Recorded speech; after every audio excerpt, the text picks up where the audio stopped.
semakin berkembang dan luas di seluruh Nusantara pada awal zaman kolonial. Bahasa Melayu bukan hanya bukan saja sangat bagus namanya, tetapi juga merupakan bahasa timur yang sangat dihormati.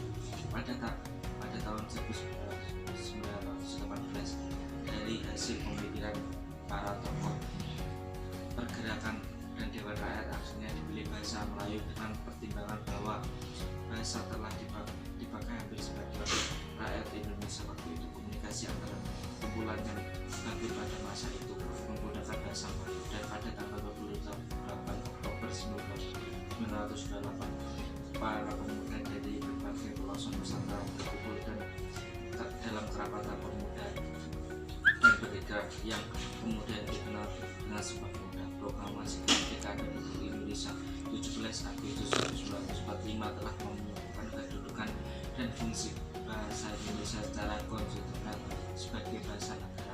Dinyatakan kedudukan sebagai bahasa negara pada tanggal 18 Agustus 1945 karena pada saat itu Undang-Undang Dasar 1945 disahkan sebagai Undang-Undang Dasar Negara Republik Indonesia.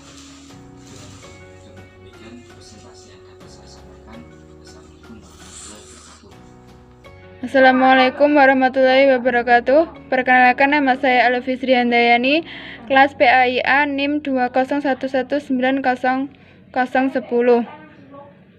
Baik, saya di sini akan mempresentasikan tema saya berjudul Bahasa Indonesia. Bahasa Indonesia adalah bahasa yang mudah dimengerti dan mudah dipahami oleh semua orang untuk alat berkomunikasi. Fungsi bahasa Indonesia yang pertama yaitu lambang kebanggaan nasional. Lambang kebanggaan nasional bahasa Indonesia memancarkan nilai-nilai luhur bangsa, budaya, dan bangsa Indonesia. Yang kedua, lambang identitas nasional. Berarti lambang yang diketahui bahasa Indonesia, yaitu sifat, perangai, dan watak kita sebagai bahasa Indonesia. Yang ketiga, alat pemersatu bahasa Indonesia. Alat pemersatu berbagai ragam masyarakat yang berbeda latar belakang sosial, budaya, dan bangsanya, yaitu bangsa Indonesia merasa aman dan serasi hidupnya karena mereka tidak bersaing dan tidak merasa dijajah oleh masyarakat suku lain. Yang keempat, alat perhubungan antar budaya daerah, yaitu untuk saling berhubungan segala aspek kehidupan dan saling berkomunikasi, bertukar pikiran dan informasi dari suku lain untuk mempermudah bahasa Indonesia itu dengan baik dan benar. Sekian presentasi dari kami, ada kurang lebihnya saya mohon maaf. Wassalamualaikum warahmatullahi wabarakatuh. Assalamualaikum warahmatullahi wabarakatuh. Nama saya Alfia Nur Aini, NIM 201190011 dari kelas PAIA. Di sini saya dari kelompok 2 akan melanjutkan tentang penjelasan pentingnya bahasa Indonesia sebagai identitas negara. Sebelumnya, teman-teman saya telah menjelaskan tentang sejarah dan kedudukan serta fungsi bahasa Indonesia. Saya akan menjelaskan lebih rinci lagi tentang pentingnya bahasa Indonesia digunakan dalam bahasa resmi kenegaraan. Yang pertama, bahasa Indonesia sebagai bahasa resmi kenegaraan ini digunakan dalam keputusan-keputusan, dokumen-dokumen, dan surat-surat resmi yang dikeluarkan oleh pemerintah dan lembaga-lembaganya dituliskan menggunakan bahasa Indonesia. Pidato-pidato atas nama pemerintah atau dalam rangka menunaikan tugas pemerintahan diucapkan dan dituliskan menggunakan bahasa Indonesia. Jadi, semua surat-surat ataupun kegiatan yang bersifat formal semuanya menggunakan bahasa Indonesia, baik itu surat serah terima dari nasional maupun daerah harus menggunakan bahasa Indonesia agar dapat dimengerti di semua daerah. Yang kedua, bahasa pengantar dalam dunia pendidikan. Bahasa Indonesia ini sangat penting untuk dunia pendidikan karena seperti yang kita ketahui, mulai dari pendidikan tingkat terendah yaitu taman kanak-kanak sampai dengan pendidikan tertinggi atau perguruan tinggi sampai sekarang ini di seluruh Indonesia menggunakan bahasa Indonesia, kecuali daerah yang masih terbilang terpelosok biasanya masih menggunakan bahasa daerah masing-masing sebagai bahasa ibu. Bahasa daerah biasanya digunakan hanya dari TK sampai SD tahun ketiga saja. Setelah itu penggunaan bahasa Indonesia mulai ditingkatkan lagi sampai dengan perguruan tinggi. Bahkan karya-karya ilmiah di perguruan tinggi seperti karya akhir mahasiswa yaitu skripsi, tesis itu sudah menggunakan bahasa Indonesia. Nah, dari pendapat ini bahwa bahasa Indonesia ini sebagai bahasa pengantar pendidikan yang penting dalam sebuah negara, memerlukan sebuah bahasa yang seragam sehingga kelangsungan pendidikan tidak terganggu. Pemakaian lebih dari satu bahasa akan mengakibatkan ketidakefektifan dalam pendidikan, sehingga dalam sebuah keragaman bahasa dapat menjadikan ini akan lebih efisien lagi apabila kita memiliki satu ragam bahasa yaitu bahasa Indonesia. Dan selain itu peserta didik dari berbagai daerah pun nanti dapat saling berkomunikasi.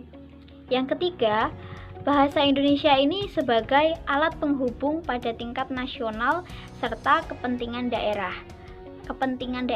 pemerintahan. Seperti yang sudah dijelaskan sebelumnya, bahasa Indonesia ini dipakai dalam hubungan antar badan pemerintah dan penyebarluasan informasi kepada masyarakat untuk kepentingan perencanaan dan pembangunan pelaksanaan serta pembangunan pemerintah. Dengan adanya penyeragaman ini, bahasa Indonesia sebagai penghubung dari berbagai daerah yang ada di Indonesia. Jadi daerah yang ada di pelosok ataupun yang ada di kota memahami dan mengerti apa yang akan disampaikan karena menggunakan bahasa Indonesia, yaitu bahasa persatuan. Baik dari pemerintah pusat maupun pemerintah daerah, semuanya sama menggunakan bahasa Indonesia.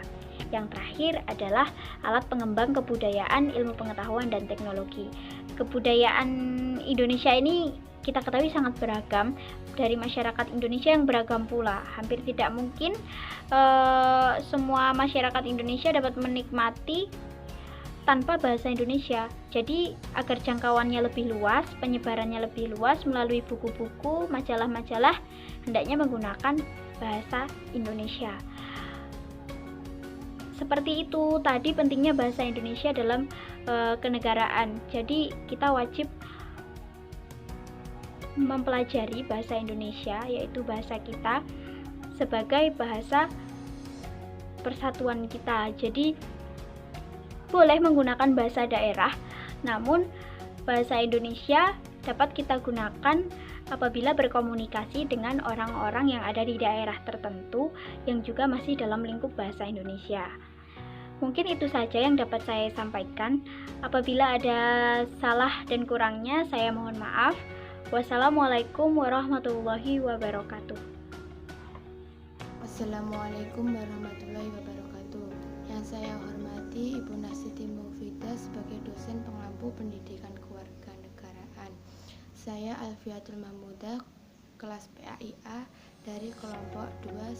Di sini saya akan melanjutkan penjelasan kelompok saya di bagian keempat, yaitu fungsi dari bahasa Indonesia. Di sini terdiri dari 4 aspek.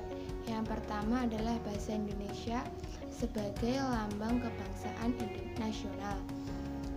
Yang dimaksud dalam hal ini adalah bahasa Indonesia sebagai lambang kebangsaan nasional. Bahasa Indonesia mempunyai nilai sosial, budaya luhur bangsa. Dengan nilai yang dimiliki merupakan cerminan dari bangsa Indonesia. Untuk itu kita sebagai warga Indonesia harus bangga dan mempertahankan nilai-nilai di dalamnya. Sebagai contoh yaitu kita menggunakan bahasa Indonesia dalam kehidupan sehari-hari di masyarakat luas seperti di sekolahan dengan menggunakan bahasa Indonesia tanpa ada rasa rendah diri dan acuh-acuh. Kemudian di poin yang kedua adalah bahasa Indonesia sebagai lambang identitas nasional. Di sini menunjukkan bahwa bahasa Indonesia dapat menunjukkan identitas kewarganegaraan dan dapat membedakan antara negara lain, yaitu bahasa Indonesia memiliki karakter, kepribadian, dan watak sebagai bahasa Indonesia. Kemudian di poin ketiga adalah bahasa Indonesia sebagai alat pemersatu seluruh bangsa Indonesia. Dalam hal ini masyarakat yang beragam latar belakang sosial budaya ataupun hal lainnya dari kedaerahan yang dimiliki itu dapat dipersatukan melalui bahasa Indonesia. Bersatu dalam satu kebangsaan, mempunyai cita-cita, rasa senasib sepenanggungan yang sama. Bahasa daerah juga dapat memperkaya keragaman bahasa yang dimiliki oleh Indonesia. Jadi bahasa Indonesia itu bisa mempersatukan antara seluruh bangsa Indonesia. Contohnya dari Aceh sampai ke Papua itu dapat disatukan menggunakan bahasa Indonesia. Kemudian di poin yang keempat adalah bahasa Indonesia sebagai alat penghubung antar budaya dan antar daerah. Dalam hal ini dapat dirasakan dalam kehidupan sehari-hari.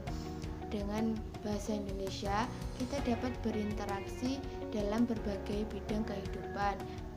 Sebagai contoh, bisa dalam pemerintahan, interaksi politik, sosial, budaya, ekonomi, maupun pertahanan ataupun di bidang lainnya, sehingga dapat mudah disampaikan dan diterima seluruh masyarakat Indonesia.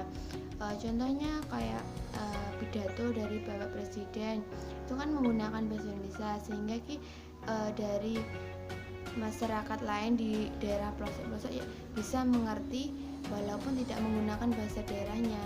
Bisa kan pakai bahasa Indonesia bisa dimengerti seluruh daerah, yaitu berfungsi sebagai penghubung antara budaya dan antar daerah. Sekian presentasi dari saya. Apabila ada kurang lebihnya, saya mohon maaf. Wassalamualaikum warahmatullahi wabarakatuh.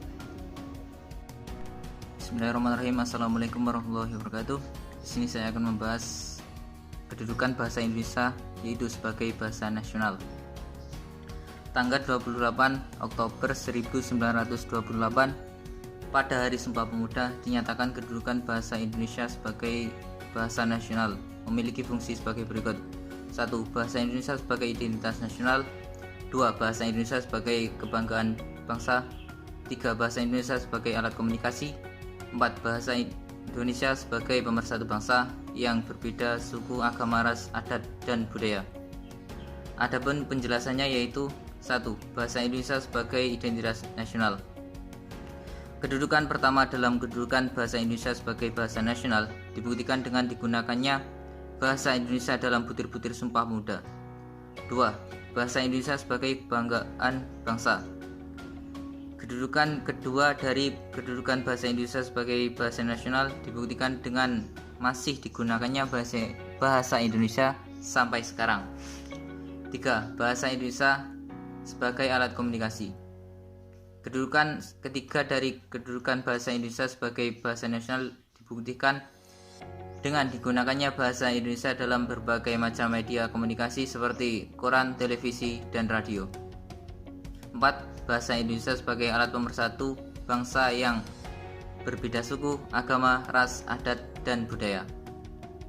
Karena Indonesia adalah negara yang memiliki beragam bahasa dan budaya, maka harus ada bahasa pemersatu di antara semua itu. Assalamualaikum warahmatullahi wabarakatuh. Saya di sini akan menjelaskan mengenai kedudukan bahasa Indonesia itu sebagai bahasa negara. Dalam Undang-Undang Dasar 1945 bab 17 ayat 36 telah ditetapkan bahasa Indonesia sebagai bahasa negara. Dengan demikian, selain memiliki kedudukan sebagai bahasa nasional, bahasa Indonesia memiliki kedudukan sebagai bahasa negara. Fungsi dan kedudukan bahasa Indonesia sebagai bahasa negara: yang pertama, sebagai bahasa resmi kenegaraan. Dalam katanya hal ini bahasa Indonesia dipergunakan sebagai administrasi kenegaraan, upacara atau peristiwa kenegaraan baik secara lisan maupun dalam bentuk tulisan. Komunikasi baik antara pemerintah dengan masyarakat. Yang kedua, bahasa Indonesia sebagai pengantar dalam dunia pendidikan. Dalam hal ini bahasa Indonesia dipergunakan di lembaga-lembaga pendidikan baik formal maupun non formal, mulai dari tingkat tawan kanak-kanak hingga ke perguruan tinggi. Yang ketiga, bahasa resmi untuk kepentingan perencanaan dan pelaksanaan pembangunan nasional serta kepentingan pemerintah. Dalam hubungannya fungsi ini, bahasa Indonesia tidak hanya sebagai alat komunikasi timbal balik antara pemerintah dan masyarakat luas antara suku, tetapi juga sebagai alat berhubung di dalam masyarakat yang keadaan sosial, budaya dan bahasanya berbeda. Yang keempat, alat pengembangan kebudayaan, ilmu pengetahuan dan teknologi. Dalam kaitan ini, bahasa Indonesia adalah satu-satunya alat yang memungkinkan untuk membina serta mengembangkan kebudayaan nasional sedemikian rupa yang memiliki identitas sendiri yang memberikan bahasa daerah. Dengan demikian, masyarakat bangsa kita tidak tergantung sepenuhnya kepada bangsa-bangsa asing di dalam usaha untuk mengikuti pengembangan ilmu pengetahuan dan teknologi modern serta ikut serta dalam usaha mengembangkan ilmu pengetahuan dan teknologi. Bismillahirrahmanirrahim. Assalamualaikum warahmatullahi wabarakatuh.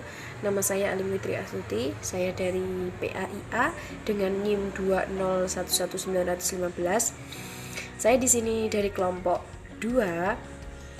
Saya ingin melanjutkan materi sebelumnya dari kelompok saya, yaitu tentang bahasa Indonesia. Di sini langsung saja saya akan mempresentasikan materi saya.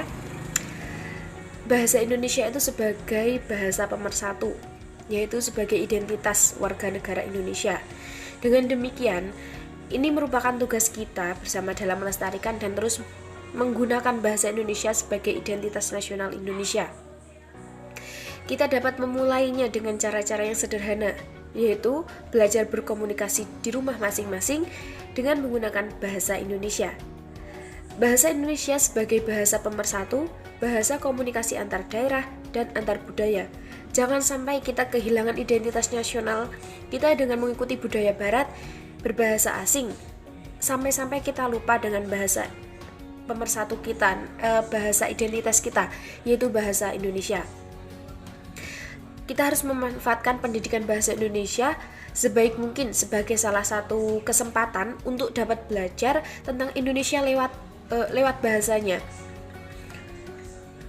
Terus kemudian di sini juga ada fungsi bahasa secara khusus, yaitu dibagi menjadi 4. Yang pertama, mewujudkan hubungan dalam interaksi dalam kehidupan sehari-hari. Manusia adalah makhluk sosial yang tidak pernah lepas dari hubungan komunikasi dan interaksi dengan makhluk sosial lainnya. Komunikasi yang digunakan dapat menggunakan bahasa formal ataupun non-formal. Bahasa formal biasanya digunakan untuk suatu perkumpulan penting ataupun bisa dikatakan kita berkomunikasi dengan orang-orang yang lebih tinggi daripada kita, yang lebih tinggi jabatannya, yang lebih tinggi, pokoknya bahasa formal itu digunakan ketika dalam waktu ataupun hal yang bersifat penting. Berbeda dengan bahasa non-formal. Bahasa non-formal itu biasanya digunakan untuk berkomunikasi setiap harinya, dengan mungkin kita berbahasa dengan teman kita ataupun hal-hal yang bukan bersifat penting. Begitu. Yang kedua, mewujudkan seni atau sastra. Bahasa juga dapat dipakai untuk mengungkapkan perasaan melalui media seni seperti syair, puisi, prosa, cerpen, dan lain-lain. Kadang-kadang bahasa yang dipakai juga memiliki makna konotasi dan makna denotasi. Dalam hal ini dibutuhkan pemahaman yang lebih dalam agar dapat mengetahui makna yang disampaikan penulis atau peraga seni tersebut. Yang ketiga ada mempelajari bahasa-bahasa kuno. Dengan mempelajari bahasa kuno akan dapat mengetahui peristiwa di masa lalu untuk mengantisipasi dan mencegah kejadian yang lalu untuk tidak terulang di masa depan, dan untuk menambah wawasan tentang asal dari suatu budaya yang dapat ditelusuri melalui naskah kuno ataupun penemuan prasasti-prasasti lainnya. Yang keempat, ada memahami iptek. Dengan akal dan pikiran yang sudah dianugerahkan Tuhan kepada manusia, maka manusia akan selalu mengembangkan ilmu pengetahuan dalam berbagai hal dalam bidang iptek dan untuk mencapai taraf hidup yang lebih baik. Pengetahuan yang dimiliki oleh manusia akan selalu mengabadikan agar manusia lainnya juga dapat mempergunakan dan lebih mengembangkan lagi demi masa depan manusia tersebut. Mungkin itu presentasi dari saya. Jika ada kurangnya saya mohon maaf yang sebesar-besarnya. Sekian dan terima kasih. Wassalamualaikum warahmatullahi wabarakatuh.